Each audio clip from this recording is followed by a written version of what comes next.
So I kind of want to really start with the role of a U.S. district or the southern part of the state Sure. that you're the attorney over. So what does that role actually entail that you currently hold?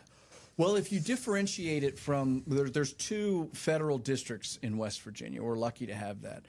One of the districts is just by far superior and better, and that's the Southern District, of course, where we are. I'm kidding to Matt, if you're watching.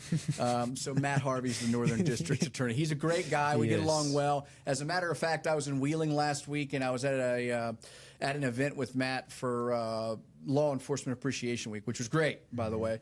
And I said, when I went up there and they asked me if I wanted to say a few words, I said, rare is it, or not long ago was the time when a United States attorney from the Northern District would have one from the Southern District to an event, let alone let them make a remark, because it's pretty territorial. But we work together. We are all about the mission and what this President Trump has put before us to go do, and we're working together to do that. But basically our job is, they call us on the website, they're the Chief Law Enforcement Officer, as they say. It's a fancy title, but really what we do in our office is not unlike what county prosecutors do in each of the counties in West Virginia, except for we enforce federal law. So anything that has a federal nexus, we can prosecute.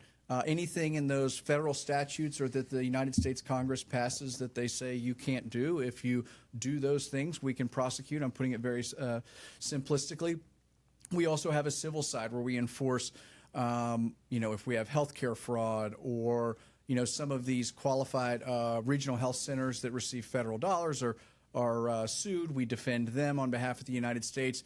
But what was probably the most moving thing to me was to go in and to watch our prosecutors, who are really tremendously smart people, stand up and say, on behalf of the United States. And what a powerful statement that is, that every day folks in our office stand up in front of judges and say, Your Honor, on behalf of the United States or for the United States. And I try to remind them, and they remind me what that really means and the importance and the power behind that. And so, as we've seen over the last 10 years, the Department of Justice has received critiques, rightfully so, on how it should be used. It's not a weapon to be used. It is something to be used to protect people, to protect communities and keep communities safe. That's what we're focused on in our office, and I think we're making good strides at it. Yeah, so as we kind of dive into this a little bit even more deeper, what does a U.S. District Attorney do on a day-to-day? What do I do, or what do the attorneys in our office do? What do you do? Okay, because see, if I sit here and I take credit for what they do, then they're going to watch this and go, he doesn't do that. No, we have. So like I said, it's an interesting position because it's one that you come into and you're not.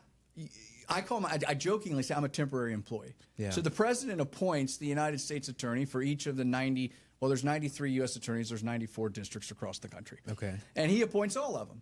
And I don't know how many we have confirmed at this point, but we come into an office where you have career civil servants. And a lot of times career folks in government get knocked, but it's career government. We really have the best employees that you could ever ask for, at least in the Southern District. That's all I can speak for. Yeah. They're motivated. They're smart.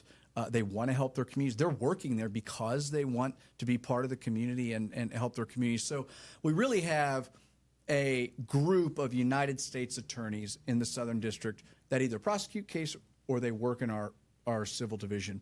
And I would say on a day-to-day basis, what they are doing is routinely communicating with law enforcement in the community, routinely communicating with community advocates in our communities.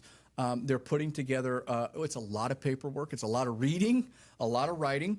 Our judges in the federal system like to read and study a lot, and so we have to prepare the written materials, unfortunately, or fortunately, because oftentimes we're very successful. And they're talking to the other members of the bar. I mean, when we're prosecuting a defendant, there's a defense attorney that our prosecutors are communicating with on a daily basis.